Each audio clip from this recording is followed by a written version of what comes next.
11월 10일 수요일 당신의 이름은 하나님의 영광입니다. 보겠습니다. 우리 주 예수 그리스도의 하나님 영광의 아버지께서 자기를 아는 지식 안에서 지혜와 계시의 영을 너에게 주시어. 에베소서 1장 17절. 성경은 우리 하늘 아버지를 영광의 아버지라고 부릅니다. 이제 그분이 영광의 아버지시고 또한 당신의 아버지라면 당신은 누구입니까? 당신은 그것은 제가 영광의 아들이라는 의미지요 라고 말할 것입니다. 아닙니다. 절대로 아닙니다. 당신의 이름이 요한이라면 다른 사람이 당신의 아버지를 요한의 아버지라고 부릅니다. 이는 당신의 이름이 요한이기 때문입니다. 결론적으로 하나님이 영광의 아버지라면 당신은 영광의 아들이 아니라 영광입니다. 이것은 생각만 해도 놀라운 일입니다. 성경은 예수 그리스도가 아버지의 영광의 광채시며 그분의 인격의 정확한 형상이라고 말합니다. 주님은 우리를 그분의 영광의 광채가 되게 하셨습니다. 이는 그분이 그러하심과 같이 우리도 이 세상에서 그러하기 때문입니다. 당신의 이름은 영광입니다. 당신은 하나님의 영광으로 태어났습니다. 예수님께서 그러하심 아버지 영광이심과 같이 우리도 아버지의 영광입니다. 주님이 우리를 그분과 같이 되게 하셨기 때문입니다. 또 아버지께서 내게 주신 그 영광을 내가 그들에게 주었사옵나이다. 그리하여 우리가 하나인 것 같이 그들도 하나가 되게 하려는 것이옵니다. 저는 당신이 이것을 깨닫고 이것이 당신의 매일의 고백이 되기를 하나님께 기도합니다. 자주 이렇게 말하십시오. 아버지 감사합니다. 저는 하나님의 영광입니다. 오늘 제가 누구인지 나타내겠습니다. 하나님의 영광을 나타내는 것이 당신의 부르심입니다. 성경은 말합니다. 너희 안에 계신 그리스도 곧 영광의 소망. 고린도후서 3장 18절은 우리가 거울에서 하나님의 영광을 봄으로 변모하는 것을 설명합니다. 우리는 주의 성령으로 말미암은 것 같이 영광에서 영광으로 변모합니다. 이 말씀이 의미하는 바를 아시죠? 거울은 무엇을 의미합니까? 거울은 그 앞에 있는 것이 무엇이든지 반사합니다. 당신이 거울 앞에 서 있으면 당신이 반사체를 볼 것입니다. 하나님의 말씀은 거울입니다.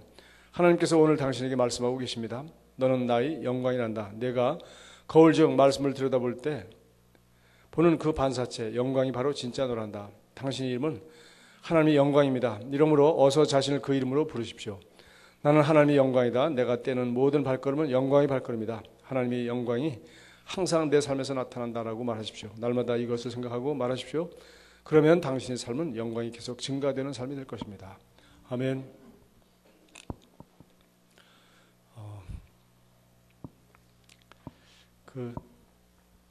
우리가 천국에 대해서 얘기할 때, 또 구원에 대해서 얘기할 때,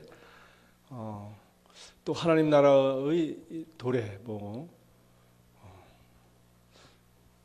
이런 걸 얘기할 때 우리가 보통 신학교에서 쓰는 말로 이미 그러나 아직이라는 단어를 많이 씁니다. 이미 하나님 나라가 임했다. 예수님께서 오셔서 첫 번째 말씀하신 것처럼 회개하라 천국이 가까웠느니라서 예수님을 통하여 하나님 나라가 이제 이 땅에 왔다는 거죠. 그런데 아직이라는 말은 뭐냐? 그러나 완전히 성취되지는 않았다.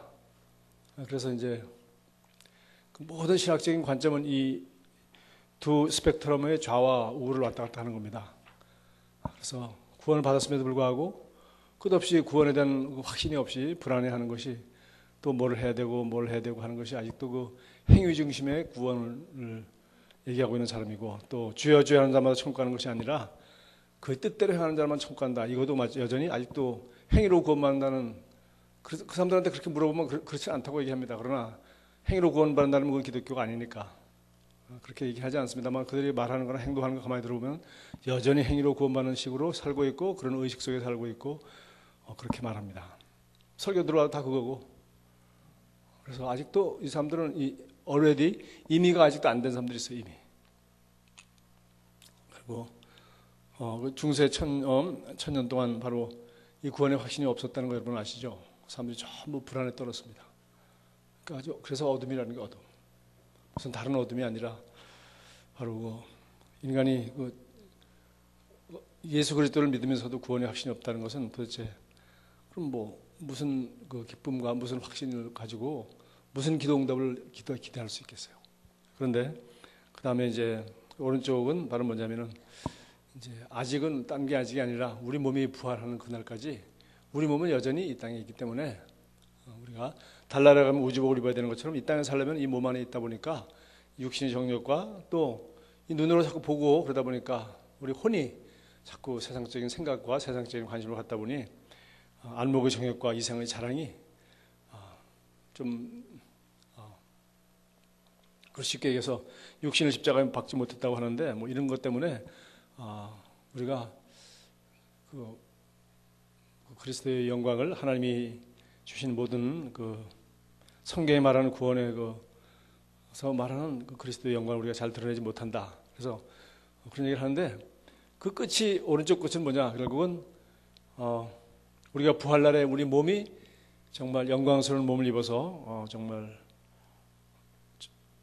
이 세상의 대기권이나 이 땅의 영향을 받지 않고 예수님처럼 그냥 공중으로 승천하시 하늘나라로 올라가듯이 그런 부활한 몸을 우리가 받기 전까지 그 몸만 이 땅에 사니까 부활하신 몸을 우리가 입지 못했을 뿐이지 나머지는 다 하나님이 우리에게 모든 것을 주셨다 하는 것이 오른쪽 끝의 생각입니다. 오늘 그 얘기가 왜 하냐면 오늘 바로 이 얘기입니다. 그래서 우리가 이 구원에 대한 보는 관점이 오른쪽으로 가 있느냐 아니면 왼쪽으로 가 있느냐 아니면 벗어났느냐, 이게 우리 성경을 읽는 여러분의 관점을 아주 다르게 해줍니다. 왜냐하면 성경은 사람들이 말하는 이 신약 성경만이 아니고 이 구약 성경까지 다 들어있기 때문에 하나님의 영광이 그냥 어떻게 나타나는지 자원 신의 산에 나타났을 때 모세에게 십계명을 줄 때 사람들이 그 산에 근처에 가지도 못했습니다. 그리고 거기 또 돌이고 짐승이고 가면은 다 죽어버리고 사람들은 밖에서 떨고 있었어요. 모세는 하나님이 그 바위 위에 숨겨두시고 그 옆에서 음성만 들었는데 모세는 내려왔는데 얼굴에 광채가 나서 사람들이 볼 수 없도록 수건으로 얼굴을 가렸다 그랬습니다. 그러니까 하나님의 영광 근처에만 갔다 온 사람은 모세입니다. 나머지는 근처는 못 갔습니다. 왜? 우리는 마치 아이스크림이 그 뜨거운 불꽃 앞에서 녹는 것과 똑같아요. 우리는 죄인의 본성을 가진 사람은 하나님의 그 의로움 앞에, 거룩함 앞에서 그냥 녹아지는 겁니다. 빛이 들어오면 그냥 어둠은 존재도 없이 사라지는 것이 아니라 죽어버리는 것처럼 하나님의 영광의 앞에 우리가 설 수가 없는 존재였어요. 성경에 다 그런 내용, 이거 무시무시한 내용들이 이 구약에 쭉 나와 있습니다. 하나님이 녹아시면 그냥 그대로 다 사라지는 거죠.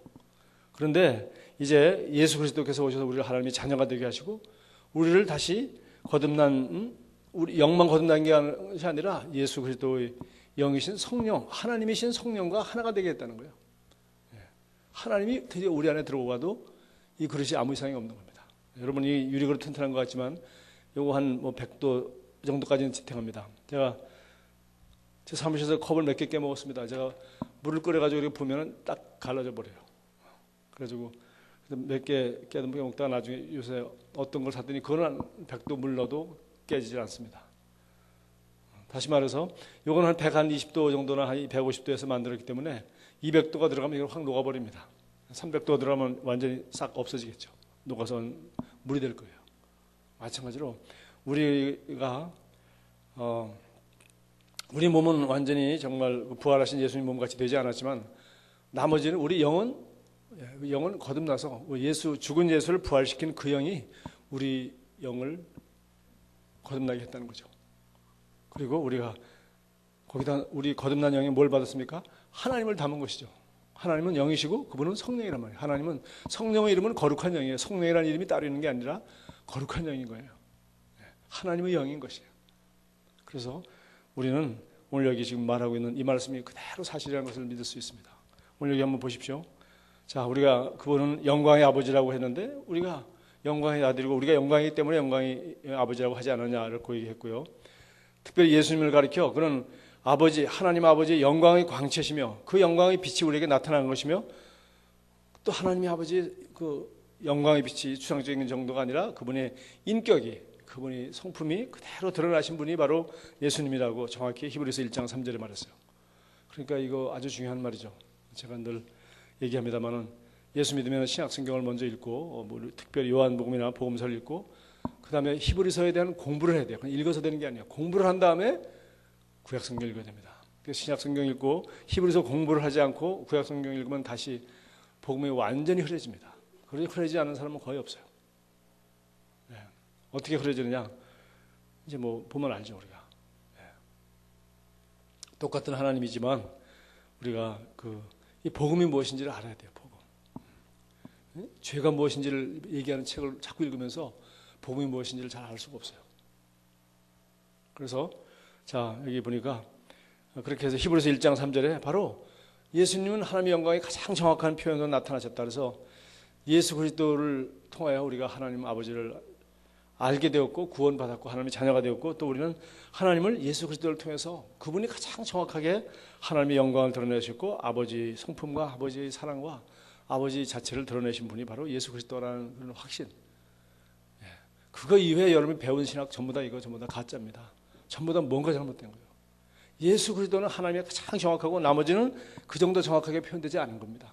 그러니까 그걸 갖다가 성경이라고 꺼내놓고서 이렇지 않습니까? 성경이 뭐라고 했지 않습니까?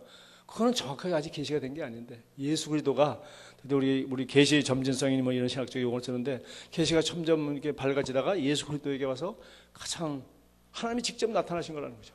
영광의 광채시다. 그러니까 우리는 예수께서 그렇지 않으시면 그렇지 않은 거예요. 구약에 보니까 뭐 수많은 사람들이 뭐 어쩌고 그러나 예수님은 단 한 사람도 병으로 사람을 친 적이 없고 예수님은 단 한 사람도 자기를 병을 고쳐달라고 찾아온 사람을 담역을 하든지 믿음이 없으니까 너는 담역을 하든지 지금 내가 준비하셨으니까 가라든지 이렇게 해준 적이 없다는 것이죠. 그분은 오늘도 병자를 모든 사람을 치료하신다 하는 것을 우리 복음서를 읽어보면 알 수 있어요. 그래서 우리가 가지고 있는 뭐 성경 어디 엉뚱한 부분 읽으면서 엉뚱하게 해석하던 거 그냥 다 내려놔야 됩니다. 성경이 말했습니다. 예수님이 하나님의 아버지 정확한 표현이라고 그분이 영광의 광채시라고 말했습니다.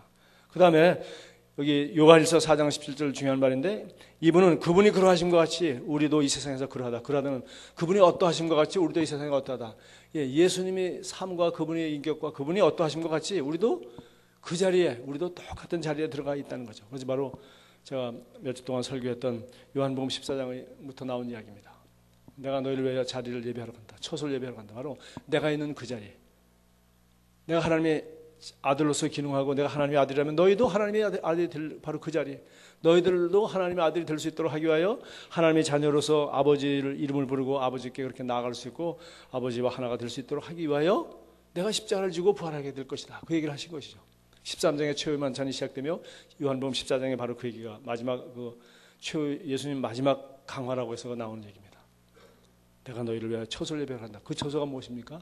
천국에 지어놓은 집만 얘기하는 것이 아니라 오늘 우리가 여기 요한일서 4장 17절에 말한 것처럼 내가 이 땅에서 어떠한 것과 같이 너희도 바로 그러할 뿐만 아니라 그러하도록 그 자리에 있고 그렇게 너희도 내 안에 하나님의 아버지 영이 충만히 거함으로 내가 아버지 일을 하고 아버지 영광을 나타내는 것처럼 너희도 이제는 성령을 받을 수 있는 그릇으로 이 200도 들어가면 깨지는 그릇이 아니라 하나님의 영광을 담을 수 있는 그릇으로 하나님 자체를 담을 수 있는 그릇으로 너희도 변화되어서 그리고 바로 하나님을 내가 아버지라고 부르는 것처럼 너희도 하나님을 아버지라고 부를 수 있는 어떤 두려움이나 열등감이나 죄책감 없이 정죄감 없이 아버지라고 부를 수 있는 하나님을 아버지라고 부를 수 있는 그 자리에 너희도 있다. 요한일서에서 지금 4장 10절 이미 있다 그랬습니다.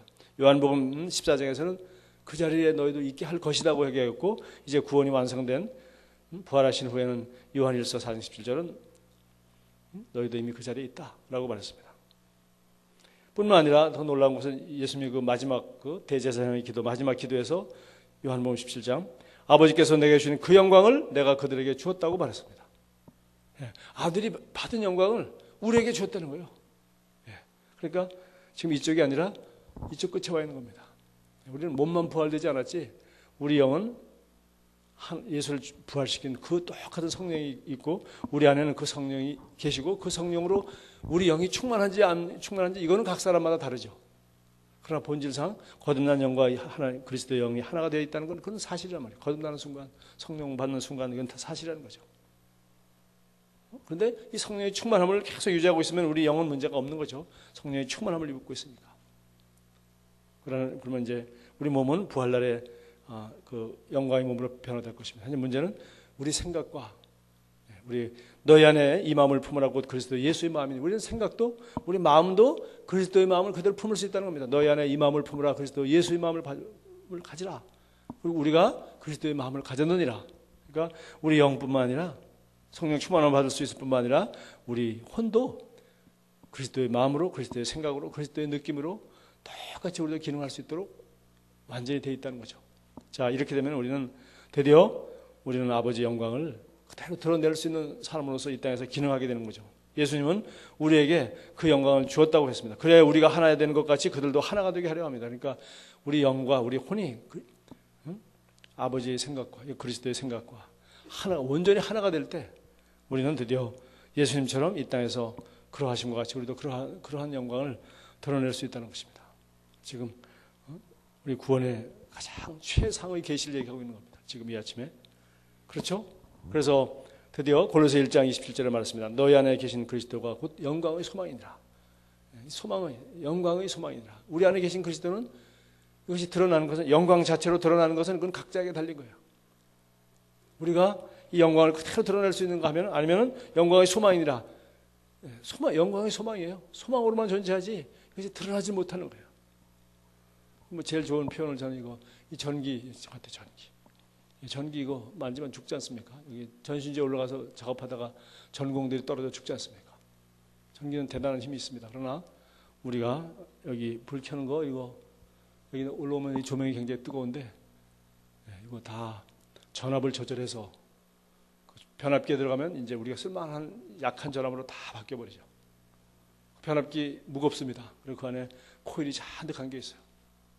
마찬가지입니다. 우리가 온갖 잡다한 생각으로 성경과 일치되지 않는 생각과 그 심지어 신학과 또 성경을 보는 관점과 잡다한 거로 가득 차 있어서 이 영광이 들어와 있는데 이것이 뚫고 잘 나오지 못하고 겨우 60V 희미한 불을 비치고 있는 거예요. 영광이 없는 게 아닙니다. 이 소망으로 존재하는 것입니다. 너희 안에 계신 그리스도는 이 영광을 그대로 100%다 드러낼 수 있는 분입니다. 맞습니까? 그러나 우리 안에 이 생각이라는 우리의 여러 가지 마음이 온전히 새롭게 되지 못하기 때문에 너는 마음을 새롭게 하여 변화를 받아. 하나님이 선하시고 기뻐하시고 온전한 뜻이 무엇인지 분별하도록 마음을 새롭게 하는 것. 마음을 새롭게 하는 것을 오늘 여기 우리가 고린도후서 3장 18절은 이렇게 합니다. 마음을 새롭게 하는 것이 다른 게 아니에요. 그래 착한 마음 먹어야지. 이게 아닙니다. 이거는 저 공자님이나 어디 불교 믿는 사람들이 얘기하는 거고 마음을 비워야지. 비우는 게 아닙니다. 뭡니까?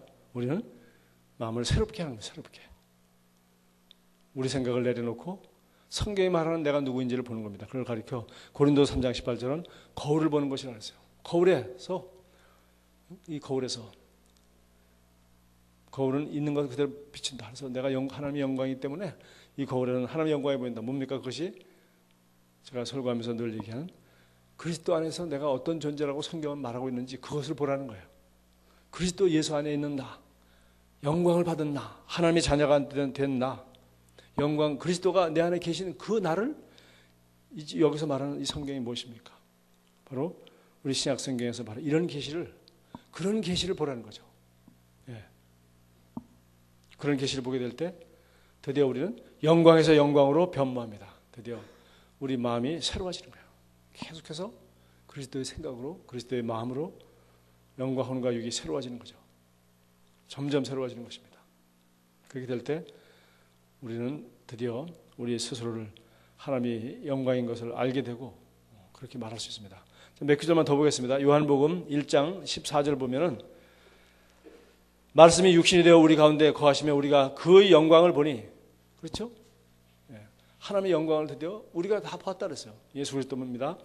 요한복음 1장 14절 말씀이 육신이 되어 우리가 그 영광을 보니 아버지의 독생자의 영광이요 은혜와 진리가 충만하더라. 독생하신 아들 예수 그리스도의 영광이요 그는 하나님의 영광이네. 아들이 아버지의 영광을 그대로 드러나게 되는데 그것은 예수 그리스도로 오심으로 말미암아 예수를 통해서 우리는 아버지의 영광을 보게 됐다. 히브리서 1장 3절 나중에 얘기했죠. 그래서 그분이 바로 독생하신 하나님의 아들의 영광을 우리가 보게 됐고 은혜와 진리가 충만하더라. 바로 이 은혜와 진리는 바로 무엇입니까? 진리는 우리가 바로 이 영광이 되는 자리에 들어가게 될 것이라는 것이고 은혜는 뭡니까? 그 자리에 들어가는 것은 예수의 십자가의 죽음과 부활로 말미암아 들어가는 것이지 우리 노력으로 들어갈 수가 없다는 것입니다. 은혜와 진리는 그분으로 말미암아 은혜 하나님의 능력으로 하나님이 하신 일을 믿음으로 값없이 그렇게 해서 은혜와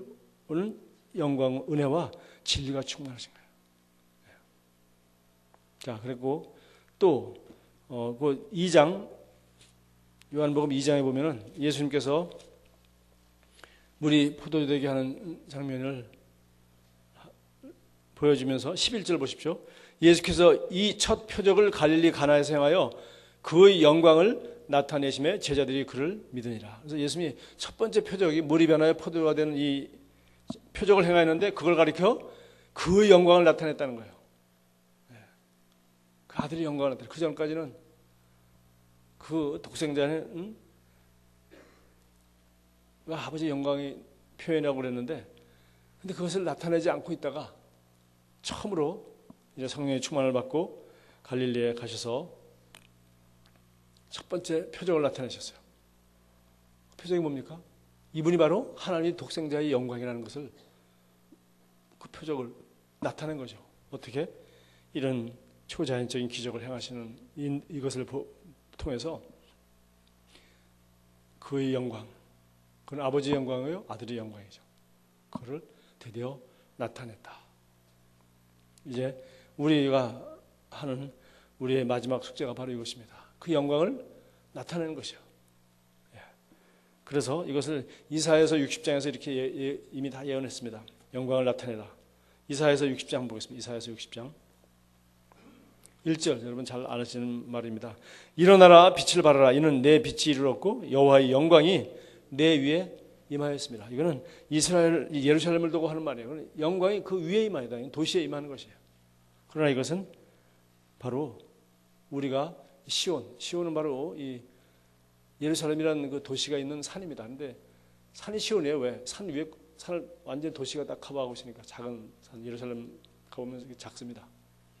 큰 도시가 아니에요. 좀 아는데 그 산을 가리켜 우리가 보는 언덕같이 생겼는데 그 산을 시온산이라고 하고 그 산 위에 있는 도시가 예루살렘이라는 도시인데, 바로 일어나라, 빛을 발하라. 이는 내 빛이 이르렀고 여호와의 영광이 내 위에 임하였습니다. 보라, 어둠이 땅을 덮을 것이며 캄캄함이 만민을 가리려니와 오직 여호와께서 내 위에 임하실 것이며 그 영광이 내 위에 나타나리라. 나라들은 빛으로, 왕들은 비치는 내 광명으로 나오리라. 그래서 사실은 이거 예루살렘을 향한 예언이지만 바로 그리스도가 오시면 바로 이분이 열방의 구원자, 그리고 그분이 바로 하나님의 영광을 정확히 나타내는 분이 누구냐? 그분은 바로 예수 그리스도 한 분이다 하는 것을 우리가 알 수 있고, 이제 우리에게도 이 말은 이제 그대로 적용되는 말이죠. 일어나서 빛을 발하는 것. 우리가 이 땅에 사는 것은 빛을 발하는 것입니다. 어둠이 짙을수록 빛이 필요한 것처럼 우리는 진리가 없는 곳에 가서 우리가 진리가 빛이 되고, 질병 있는 곳에 가서 치유가 되고, 부족함이 있는 곳에 우리가 부유함이 되고, 나눠줌이 되고, 풍성함이 되고, 여러 가지 그 잘못된 지식과 잘못된 계시로 말미암아 혼미하고 불안하고 구원의 확신도 없는 사람들에게 확신과 진리 말씀, 은혜와 진리가 그 안에 가득하기 때문에 은혜와 진리의 통로가 되고, 이것이 우리가 이 세상에서 영광을 나타내며 사는 것입니다. 그리고 그 영광을 나타내기 위해서는 여기서 타올라야죠. 영광을 나타내기 위해서는. 요한 웨슬리가 한 유명한 말이라고 합니다. 사람들이 왜 변하지 않는가? 네가 변하지 않아서 그렇다. 그래서 뭐라 했냐면은, 왜 불이 붙지 않는가? 네가 타오르지 않기 때문이다. 네가 타오르면은 구경꾼이라도 모여들 것이다. 그래서 결국은 영광은 내 안에 있는 것입니다. 영광의 소망이 여기 그냥 원자력으로 움직이는 미국의 거대한 항모들 있지 않습니까? 원자력 항모. 큰 배가 그 원자력의 힘으로, 그러니까 원자력 발전소 하나씩 가지고 다니는 거죠. 우리는 원자력보다 더 큰 하나님의 영광이 우리 안에 임해 있고, 그것은 하나님의 성령이고요. 우리는 그 성령과 그 영광을 우리는 담을 수 있는 그릇으로 우리를 변모시켜서, 그것이 바로 새로운 피조물이 되는 것입니다. 그래서 문제는 이것을 알고 이것을 날마다 들여다볼 때 영광에서 영광으로 변화돼요. 드디어 예수님과 똑같은 그런 영광스러운 영광을 나타낼 수 있는 그런 존재까지, 그게 마음을 새롭게 함으로 말미암아 오늘 고린도서 3장 18절 이 거울을 계속 들여보다 보면 어떻게 된다서요? 영광으로서 영광에서 영광으로 변화된다고 말했어요. 더 높은 영광으로, 더 밝은 영광으로. 그래서 마침내 드디어 나타나는 것이죠. 나타나는 것입니다. 이분들은 아직 간증 안 하시는데 제가 이번에 이메일 몇 개 봤는데 이 5층에 올라오면 꼭 가슴이 울렁울렁 버스 멀미나는 것 같아. 여기 5층에 오면 그 민감한 분들이 그런 걸 느끼는 모양이에요. 제 아내도 요즘날 우리 강남 캠퍼스에 우리 일주일 갔다가 거기 우리 찬양 한 20분 했습니다. 근데 비틀거렸대요. 그러니까 옆에 있는 우리 분이 보시는, 사모님 왜 그러시냐고. 예. 이 영광은 자꾸 증가되는 것이에요. 우리가 그 임재 안으로 들어가고 우리 여기 영광에서 영광으로 변화될 때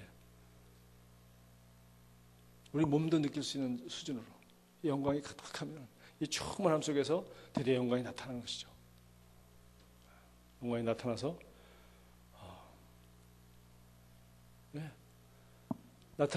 그 영광이 나타나는 것이 성경에 다 나와 있습니다. 예수님 옷자락 잡고 나왔고 베드로의 그림자만 지나가도 병이 낫도록. 왜? 거기 영광이 거기 근처에 있으니까요. 그야말로 이제는 피지컬하게 나타나는 겁니다. 3차원에 나타나는 겁니다. 그 사람 옷자락만 잡아도 병이 나는 게 바울이 손수건만 갖다가 얹어도 귀신이 떠나는 거예요. 왜? 영광이 거기 묻어 있으니까. 왜? 그 사람이 영광으로 충만하니까 그 옷자락에 묻어난 거죠. 바울이 손수건에 묻어난 거죠. 예수님 옷에 그냥.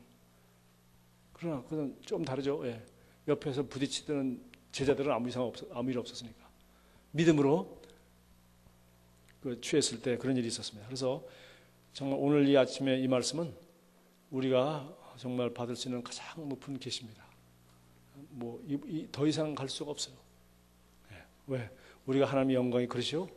우리가 영광에 의해서 영광으로 변화되고 예수께서 그러하신 것 같이 우리도 이 땅에서 그러하고 예수께서 영광을 드러내신 것 같이 우리도 우리 안에 영광이 충만한 것을 드러낼 수 있는 그런 통로로 살 수 있다는 거죠. 이 변압기처럼 다 죽여가지고서 조그마하게 희미한 불만 켜고 다니지 말고 그 하나님의 영광이 그대로 드러나서 예수님처럼 사역하시고 말하고 일할 수 있는, 역사할 수 있는, 아버지의 영광을 그렇게 드러낼 수 있는, 하나님이 어떠한 분이신가를 말만 하는 것이 아니라 실제로 그렇게 드러낼 수 있는 그러한 삶을 가능하도록 주님은 우리에게 그 영광을 주셨고, 예수님이 마지막 기도에서 말했습니다. 아버지께서 내게 주신 영광을 내가 그들에게도 다 주었으며 이미 받은 겁니다. 문제는 우리 영과 혼이 그리고 온전히 이 영광을 드러낼 수 있도록 다 충만하고 이것을 방해하는 것들을 다 없애는 것이죠. 자, 우리 같이 고백하겠습니다. 사랑하는 하늘의 아버지, 저를 계속 증가하는 영광의 삶으로 이끌어 주셔서 감사합니다. 제가 가는 곳마다 저를 통하여 하나님의 영광이 드러나고 나타날 것을 선포합니다. 저는 단지 당신의 영광을 싣고 다니는 자가 아니라 당신의 영광의 형체이기 때문입니다. 저는 오늘 이것을 의식하며 행합니다. 예수님의 이름으로 기도합니다. 아멘.